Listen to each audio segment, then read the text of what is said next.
Ça va? Ça va, Jean-Pierre? Oui, comment vas-tu? Bah écoute, ça va. Ouais.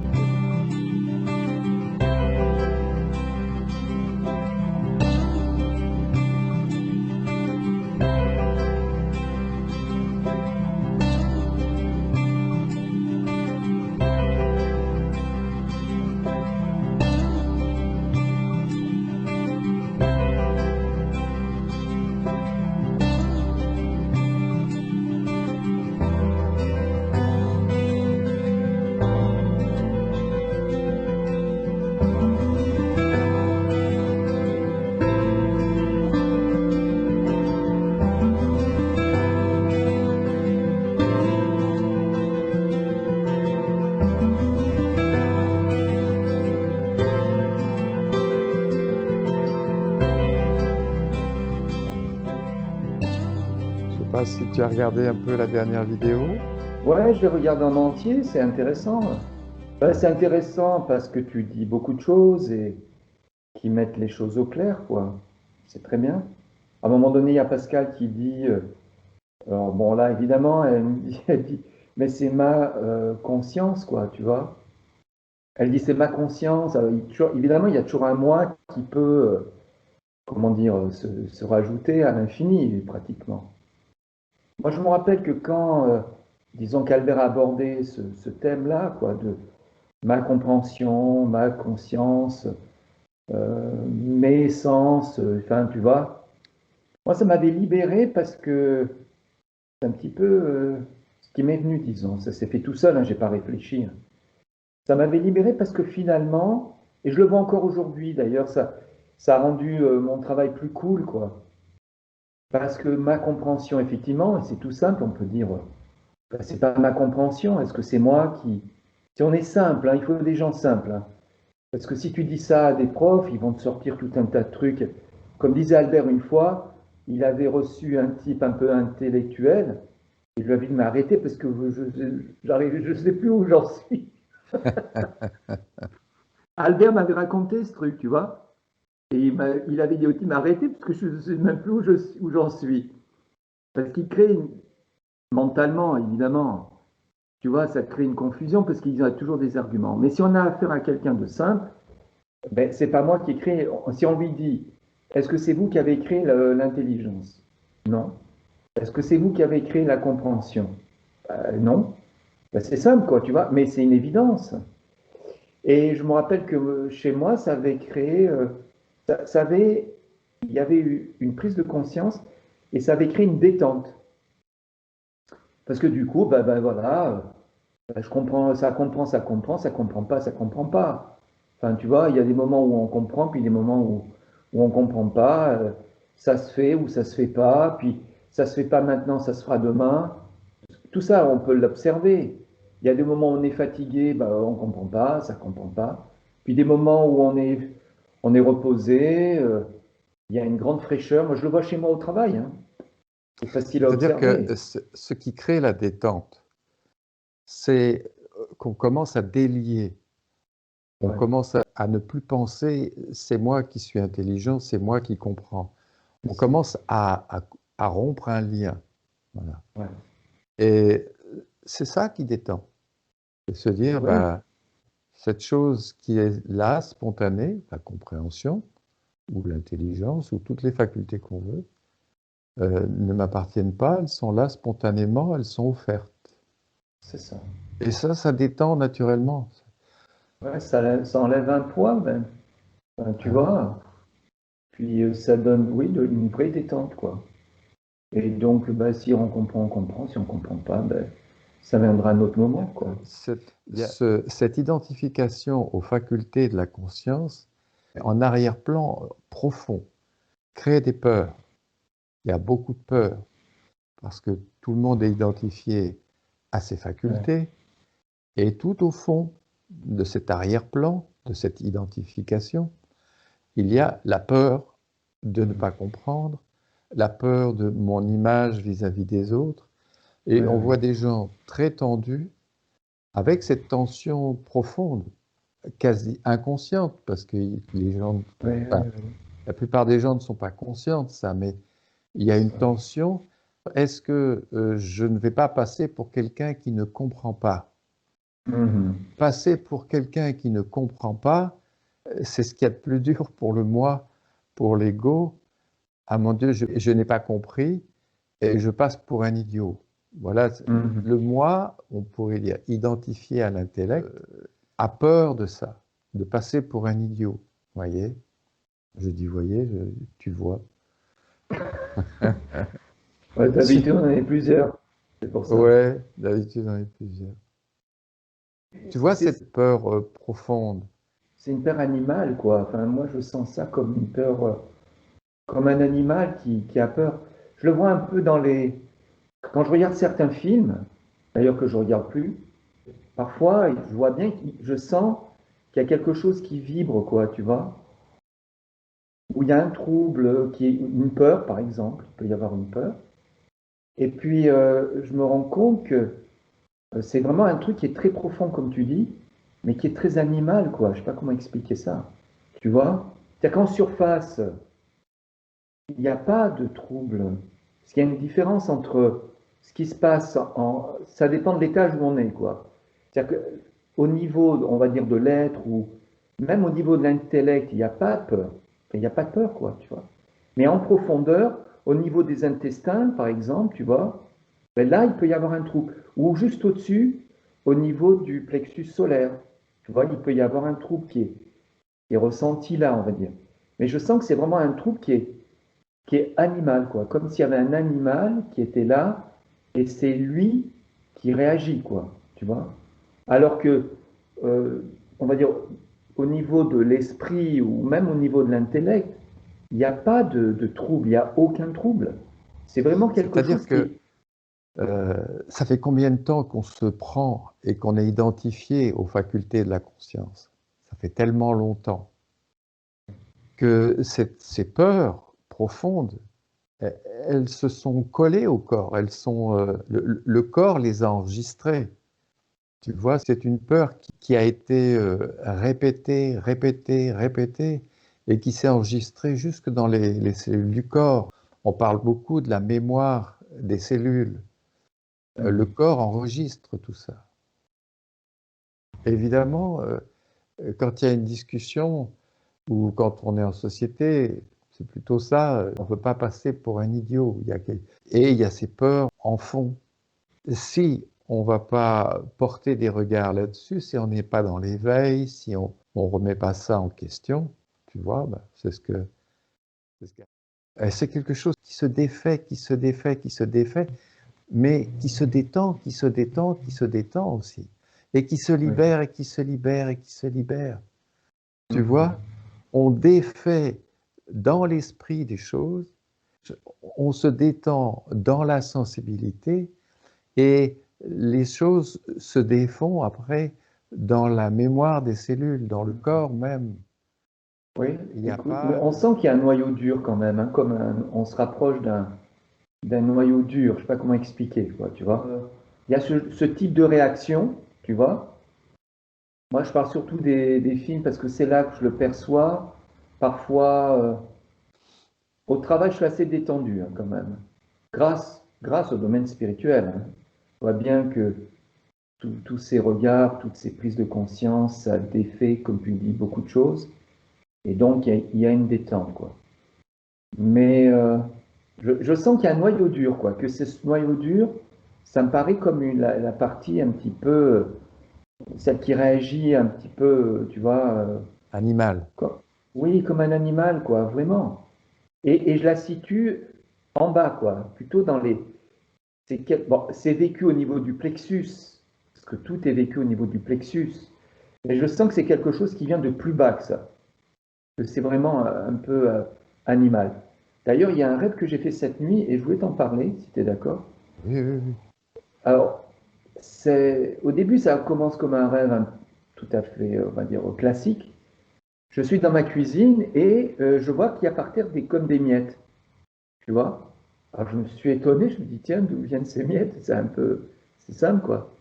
Puis je me penche, donc il y a une sorte de plan de travail chez moi, et puis en dessous, il n'y a pas de porte, si tu veux. il y a un endroit, il y a un vide, quoi, où on met des sacs, tout un tas de trucs, enfin voilà. Et puis, donc, je me penche pour regarder et je sens que ça bouge, quoi, au fond de cet espace sous le plan de travail. Et je sens que ça bouge dans un sac, il y a un sac qui bouge, mais je sais pas trop ce que c'est.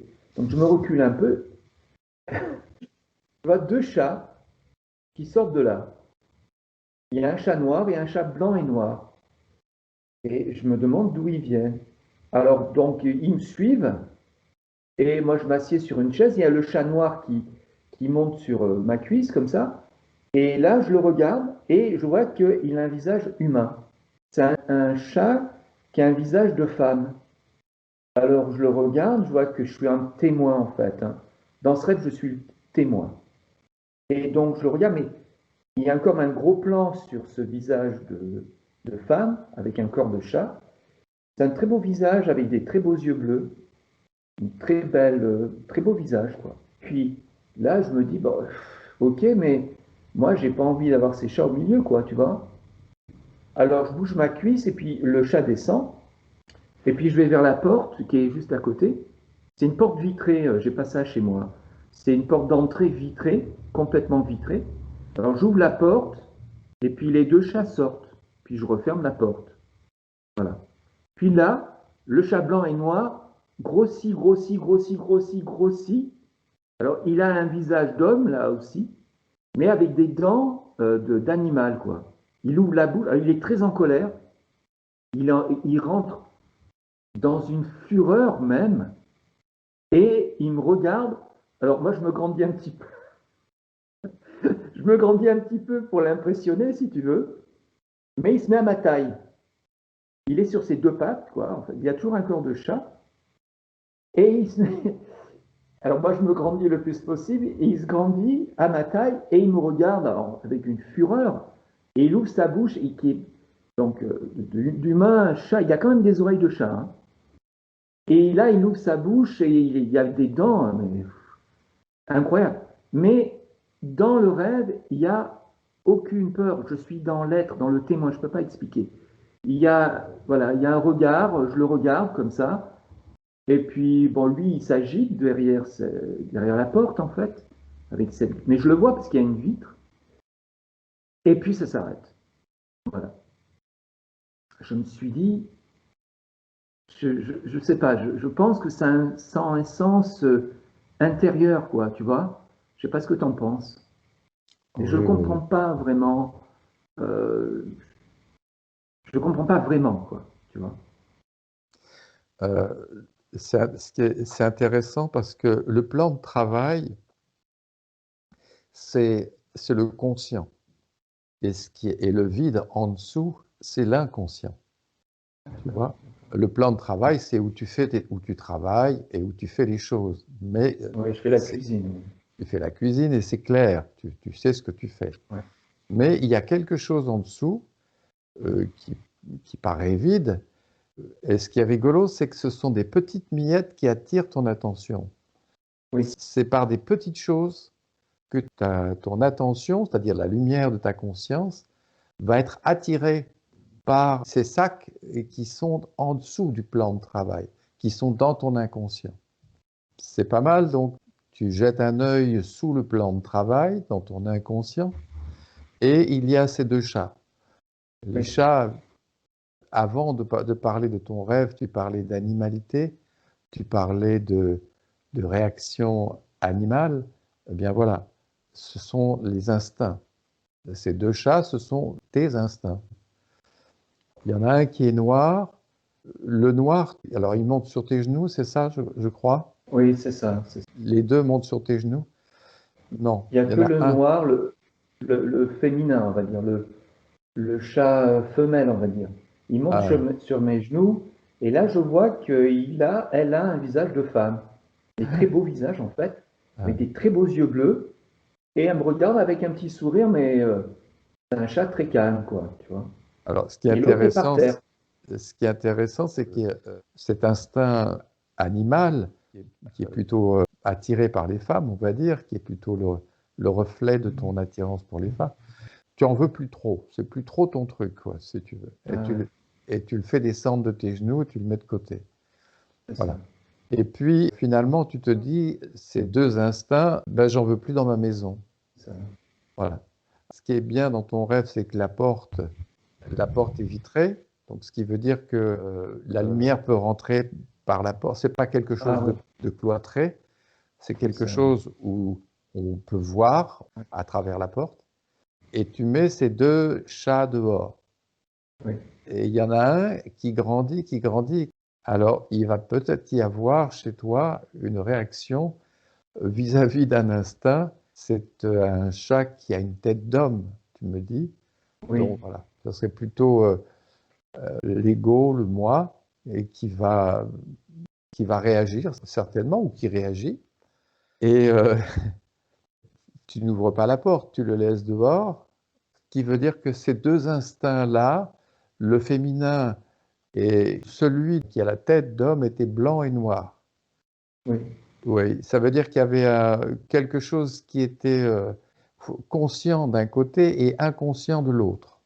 Tu vois? oui, d'accord. Voilà, le blanc c'est le conscient, c'est la lumière, et le noir c'est l'inconscient. Mhm. Tu le vois sous ces deux faces. Alors, il est vrai que le moi, par exemple, là, maintenant, on s'en sert. C'est le moi conscient. Ça nous arrive d'avoir des pensées inconscientes où on n'est pas conscient. Et il y a une partie inconsciente dans ce moi, dans lequel on est pris parfois, hein. On Oui, pense inconsciemment à des choses, et puis moi ceci et moi cela. Voilà. Alors c'est très bien parce que dans ta maison, tu mets ces deux instincts qui sont très puissants, hein, chez les êtres humains.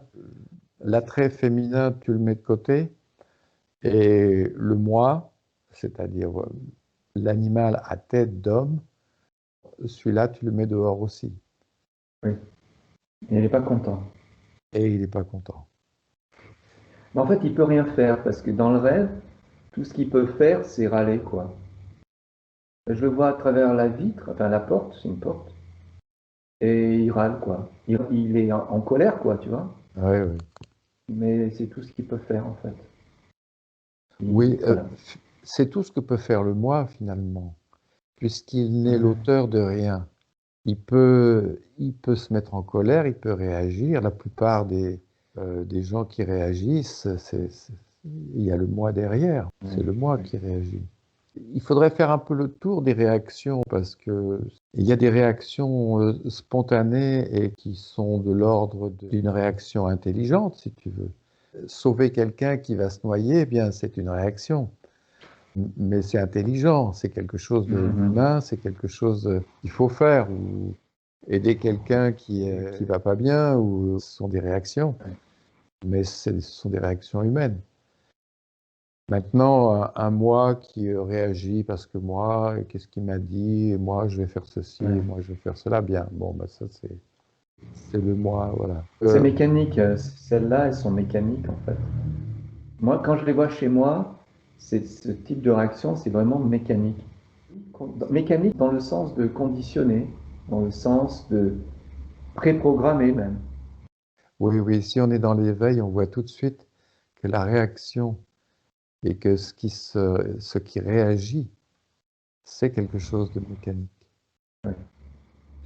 Il est vrai que plus on va regarder en soi, et plus on va être quelqu'un en société, quelqu'un de plutôt calme, je dirais attentif, mais attentif autant à ce qui se passe à l'extérieur qu'à l'intérieur. Ouais.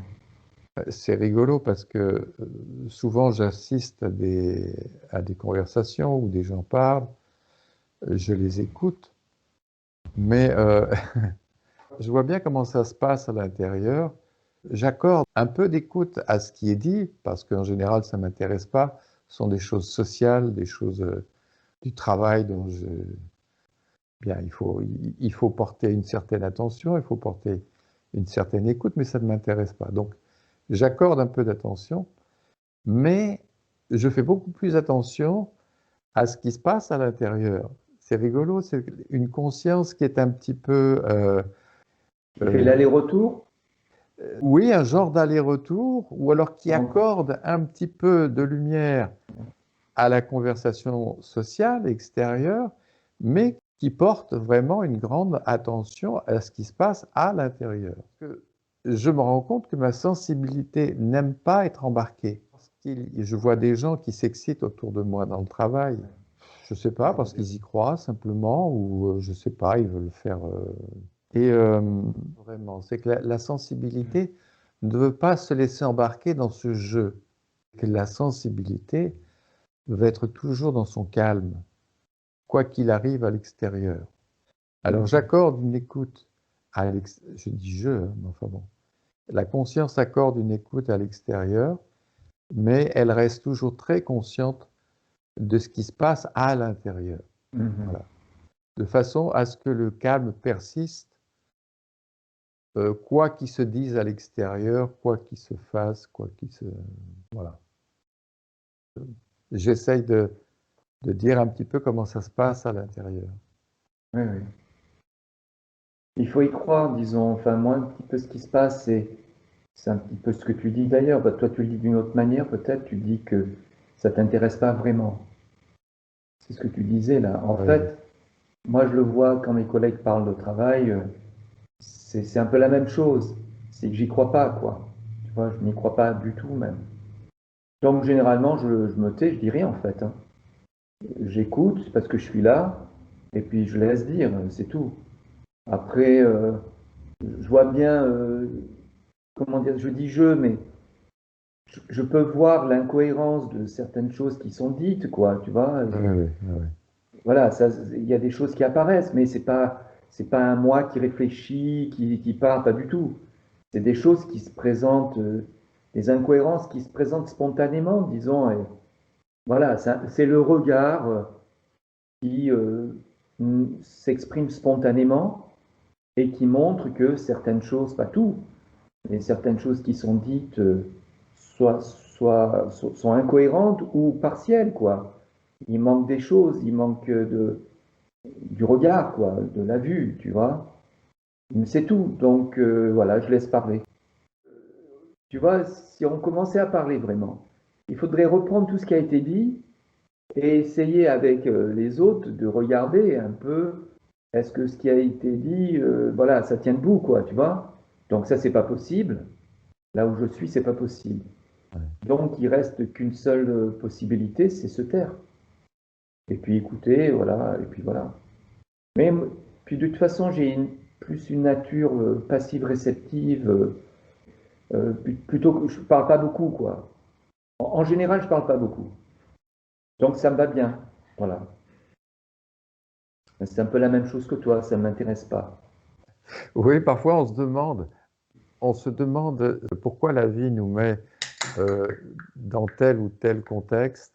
On se dit, tiens, mais pourquoi tu me mets là en parlant à la vie, alors que je serais mieux dans un coin près de la nature, dans un coin retiré. C'est peut-être ce qui se passera un jour. Ça sera peut-être même une décision prise en pleine conscience, voilà, de se dire, bon, bah, maintenant, c'est fini, ce petit jeu-là. On peut se dire aussi que si la vie nous met là où elle nous met, peut-être que notre présence aide. Certaines personnes qui n'ont jamais entendu parler du domaine spirituel, qui n'ont jamais vu la vie sous cet angle. De plus, je pense que tu t'en rends compte, la Voix du Soir regarde, nos discussions, ça amène beaucoup de détails, beaucoup de lucidité, beaucoup de clarté. On parle de choses, on pourrait même parler de choses encore plus précisément. C'est peut-être même ce qui va se passer dans les prochaines discussions. Ce sont des discussions qui démantèlent le mental humain, ce que nous avons construit dans l'inconscience, par le conditionnement, dans une inconscience totale même, je dirais. On voit bien les gens répètent tous comme des répliques, tu vois, ils font des répliques de ce qu'on leur a dit, de ce que... Une sorte de clone. Des sortes de clones, mais oui, c'est des clones finalement. Tout le monde Mentalement, veut... des sortes de clones, oui. Oui, voilà, mentalement. des sortes de clones, mais même dans les actes, hein, les actes et puis dans les réactions, on voit bien que tout est formaté, que tout est réactif, tout est conditionné. Voilà. Ce contexte humain, ce contexte dans lequel on est plongé, peut-être va remuer un petit peu, va secouer les consciences, va faire que certains vont se dire, tiens, il dit des choses un peu bizarres, peut-être, celui-là, mais il y a peut-être quelque chose qui n'est pas faux là-dessous. Ils peuvent tendre une oreille, comme on dit. Ça peut les interpeller. J'espère que ça va en interpeller quelques-uns. Non Parce qu'on... seulement ça peut les interpeller, mais ça peut même les soulager, hein. Parce que si je prends mon exemple, quand Albert a parlé dès la toute première fois, pour moi, ça a été un soulagement, un vrai soulagement. Parce que les premières minutes, je pourrais même dire les 2, 3 premières minutes, ça a été un soulagement d'entendre ce qu'il disait, parce que, je l'ai déjà dit, mais je vais le répéter, parce que puisqu'on parle de ce que ça peut apporter, moi, ça m'a apporté un soulagement immédiat. J'ai eu l'impression qu'il y avait des poids, que j'avais des poids qui tombaient, mais physiquement, hein. Comme si je portais des poids dont j'étais pas conscient. Et puis Albert a parlé. Donc c'était la première fois que je le voyais, ça faisait 2, 3 minutes qu'il parlait. J'ai l'impression que des choses tombaient, que je m'allégeais déjà. Vraiment. Et ça a été un soulagement parce que il a commencé par les instincts. Pourquoi, je ne sais pas. En tout cas, il a commencé par les instincts. Et soudain, c'est pas. Là, on voit bien que c'est pas personnel. On voit bien que la compréhension, ça se fait tout seul, quoi, de façon spontanée. Il y a déjà des éléments qui sont là, qu'on ne voit pas, qui sont invisibles et qui sont déjà présents en nous. Des perceptions, des petites compréhensions, des petites prises de conscience. On ne le voit pas, on n'en est même pas conscient de ça, mais c'est là. Et quand il a parlé des instincts, ce qui est venu spontanément, et je ne sais pas pourquoi non plus, ça s'est fait comme ça, c'est pourquoi le monde était à feu et à sang et pourquoi le monde était si dur à vivre. Il y a eu une connexion qui s'est faite, c'était on a tous des instincts, je le verbalise, mais ça n'a pas été verbalisé, ça s'est présenté comme une évidence. Tous les humains ont des instincts en eux, comme disait Albert, de possession, de domination et de jouissance. Et parce qu'il y a ces instincts, ben voilà, les humains sont implacables les uns avec les autres, ils peuvent être cruels les uns avec les autres. Et ce monde tel qu'il est l'expression et le résultat de la manifestation de ces instincts, quoi. Donc ça a été un soulagement. Soudain, en moi, ça crée de l'ordre en moi, dans mon mental. Ça a mis les choses à leur place. C'est comme si je m'étais posé cette question-là, pourquoi le monde est comme ça? Mais cette question n'avait jamais été posée consciemment, jamais. Mais inconsciemment, apparemment, elle avait été posée. Voilà. Je Donc, pense qu'il est possible qu'il se passe la même chose chez les gens qui écoutent ces discussions, ou qui portent une attention particulière à ces discussions. Ça peut les aider dans ce sens-là. Alors, le mot instinct, évidemment, c'est quelque chose qui est un petit peu intangible, un petit peu abstrait, mais néanmoins, un instinct, on le sent à l'intérieur de nous. Voilà. Et c'est ça qu'il va falloir développer de plus en plus pour les gens. Je parle pour les gens qui sont intéressés par la vie, hein, qui sont intéressés par le domaine spirituel, parce que le domaine spirituel, c'est ça pour moi. C'est se tourner vers la vie à l'intérieur et découvrir la nature de la vie en soi. Voilà, c'est ça le domaine spirituel. C'est pas imaginer des plans ou des plans divins ou des choses comme ça, et puis dire qu'il y a penser qu'il y a des divinités, qu'il y a des choses comme ça. Voilà. S'il y a quelque chose de divin, on le percevra fatalement si maintenant on se tourne vers la vie à l'intérieur de soi. Et le divin réel se manifeste naturellement à ce moment-là. Pas par une projection mentale, mais par une expérience vivante vécue. Les gens vont peut-être se dire, mais ouf, il y a quelque chose d'autre derrière cette vie absurde, répétitive, mécanique, faite de formatage, de sentiments et de pensées préconçus, ou de sacs qu'on nous met sur la tête. C'est ça qu'on a envie de dire aux gens, il y a quelque chose derrière. Regardez en vous parce que c'est en vous que ça se passe. Et il y a quelque chose derrière. Derrière cette façade sociale humaine, qui n'est pas humaine d'ailleurs finalement. Si on demandait à un enfant de 10 ans de mettre de l'ordre dans le monde, la première chose qu'il ferait, c'est de dire mais il ne faut plus que les gens souffrent. Est-ce qu'on a les moyens? Mais oui, on a les moyens. Pourquoi on ne le fait pas? Voilà ce que dirait un enfant. Un enfant serait beaucoup plus sage et humain que les êtres humains eux-mêmes. Mais la plupart ne s'en rendent pas compte, hein. Franchement, j'ai pas l'impression que. Ah ouais. Il y a des choses. Enfin, moi, je vois, je parle toujours de mon travail parce qu'il y a beaucoup de monde là-bas. Et finalement, ben, tu vois, il y a des centaines d'élèves, il y a des petits, il y a des grands, des ados, des 17 ans. Il y a beaucoup de profs, beaucoup, beaucoup. On est presque une cinquantaine, c'est beaucoup de monde. On se voit souvent, un peu les uns sur les autres, quoi, tu vois. Finalement, c'est pour revenir un peu sur ce que tu disais pour ce travail, disons, tel qu'il est proposé, il y a quand même le fait d'être confronté, entre guillemets, en contact, en tout cas, avec beaucoup d'êtres humains très différents, tous les jours. Et ça permet d'observer justement ce qui se passe en nous, ce qui se passe en moi. Et je vois bien, et je vois bien que toutes ces années, ça fait presque 20 ans que je travaille là-bas, ça a permis justement de prendre conscience de tout un tas d'égocentrisme, d'attitudes, de pensées, de concepts égocentriques en moi, de réactions. Tout ça, ça a permis, tous ces regards, le fait d'être là-bas Oui, oui, tous les oui, oui. jours, Ah oui, ça a permis de prendre conscience de beaucoup de choses c'est ça. dans le champ de la conscience. Et ça donne maintenant une personnalité qui est plus apaisée, plus tranquille, plus ouverte. Je parle de moi là en fait, hein. Et plus à l'écoute des petits, avec une plus grande compréhension, plus de recul, plus de sensibilité, plus d'attention. Et donc c'est bon pour eux, et c'est surtout bon pour l'âme, ma sensibilité personnelle. Donc c'est très positif. Mais je me rends compte qu'il y a beaucoup de choses, quand j'entends pas des conversations des profs, qui sont vues non, comme étant pas égocentriques.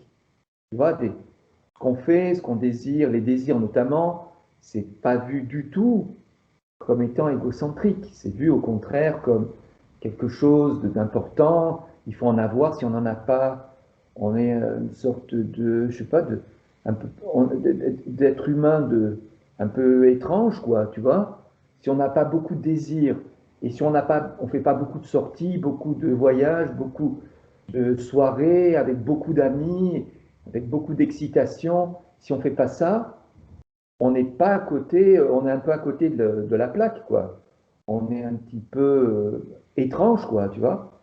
Ça, par exemple, c'est pas vu comme étant égocentrique. C'est vu au contraire comme étant super génial, quoi, tu vois. Donc, il y a beaucoup de choses à dire sur et le fait d'être là-bas, ça me montre tout ça de façon spectaculaire, on va dire. Donc, être à la campagne, dans un endroit retiré de tout ça, c'est une très bonne chose. Moi aussi, j'éprouve ça, mais je me rends compte qu'il est encore nécessaire d'être là-bas, au contact de tous les autres humains, quoi, avec les autres humains, parce qu'il y a plein de choses en moi qui sont à regarder, et eux-mêmes me montrent plein de choses sur eux-mêmes, quoi, tu vois. Donc, sur l'humanité. Donc, c'est très bon, c'est très positif, en fait. Malgré les inconvénients. Il y a des inconvénients. Oui, oui, oui. Tu vois ce qu'on pense ou nos rêves ou ce à quoi on aspire, c'est-à-dire quelque chose d'harmonieux, de paisible c'est pas forcément ce qu'il nous faut dans une nécessité, je dirais, vivante, spirituel. Spirituellement, c'est pas ce qu'il faut. Spirituellement, c'est pas ce qu'il faut. Oui. Alors c'est certainement pour cette raison qu'on est encore confronté à ce genre de choses. Oui. Mais il faut prendre ce genre de bain d'acide, je dirais, ce bain humain qui est... il y a des gens qui sont d'une nature vraiment... ou qui sont beaux, quoi. Naturellement beaux à l'intérieur, qui ont un beau rayonnement. Et des gens même qui peuvent avoir une position sociale assez haute, mais il y a un rayonnement, quoi. Et puis il y en a d'autres, bon, bah, ils sont ce qu'ils sont, hein. Qu'est-ce que tu veux, ils ont leur chemin à faire, et puis voilà. On est plongé là-dedans. La première chose à faire, c'est se surveiller nous-mêmes, voir ce qui se passe à l'intérieur de nous, voir s'il y a des réactions, comment ça se passe. Et puis, il y a quelque chose qui accepte et qui s'abandonne naturellement à ce que la vie veut. On va parler un peu mystiquement, c'est la volonté divine. C'est la vie qui veut ça, comme ça, qui veut cette situation, et puis voilà. Et puis, quand même,